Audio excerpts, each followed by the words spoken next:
கிறிஸ்துவுக்குள் அன்பான கர்த்தருடைய பிள்ளைகளே, இன்றைய வேத வசனமும் ஜெபமும் ஆதியாம் புஸ்தகம் 9ஆம் அதிகாரம் 2ஆம் வசனம். உங்களை பற்றிய பயமும் அச்சமும் பூமியில் உள்ள சகல மிருகங்களுக்கும் ஆகாயத்தில் உள்ள சகல பறவைகளுக்கும் உண்டாயிருக்கும்.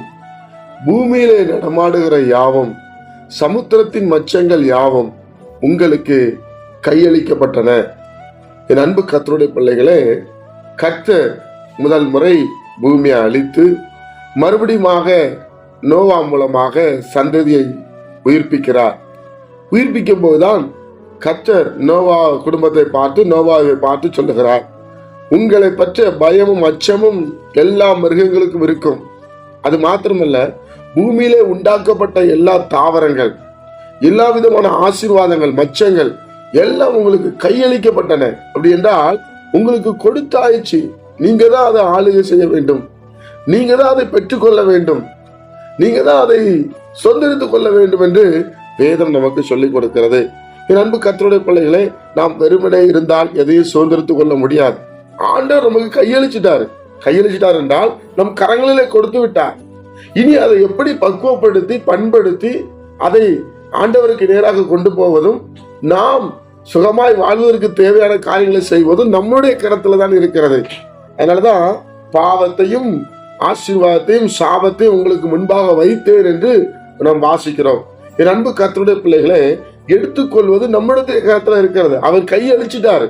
நல்ல மரங்களையும் கையளிச்சிட்டாரு, கெட்ட மரங்களையும் கையளிச்சிட்டாரு. அதாவது மனிதன் அந்த காயை சாப்பிட்டால் இறந்து போவான் என்கிற கூடிய அந்த ஒரு மரத்தை அவர் கையளிச்சிட்டாரு. ஆனால் நல்லது எது கெட்டது எது என்று நிதானிக்கக்கூடிய ஞானத்தை நமக்கு கொடுத்திருக்கிறார். என் அன்பு கர்த்தருடைய பிள்ளைகளே, அதனால தேவன் நமக்கு கொடுத்தவையை நாம் சரியாய் பயன்படுத்தி தேவனுக்கு பயந்து நடப்போம் என்றால் நிச்சயமாக நாம் ஆசீர்வதிக்கப்பட்டிருப்போம். அதனால நீங்க வேற எந்த மிருகத்துக்கும் பயப்பட வேண்டாம். யானை பாருங்க எவ்வளவு பெருசா இருக்கு, அதனுடைய கால அகலம் கூட நம்ம இருக்க மாட்டோம்.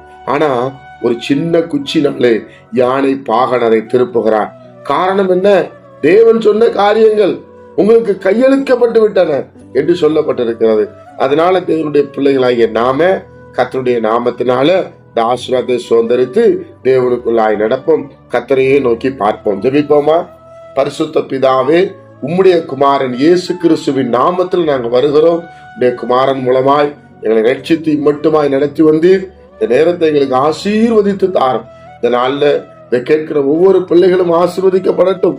பிள்ளைகள் மேலே சமாதானம் உண்டாகட்டும், மகிழ்ச்சி உண்டாகட்டும். உடைய பிரசனத்தினால் நிரப்பும். இதனால் ஆசீர்வாதத்தினாலாய் மாற்றும். இயேசு கிறிஸ்துவின் மூலம் ஜெபிக்கிறோம் நல்ல பிதாவே, ஆமென்.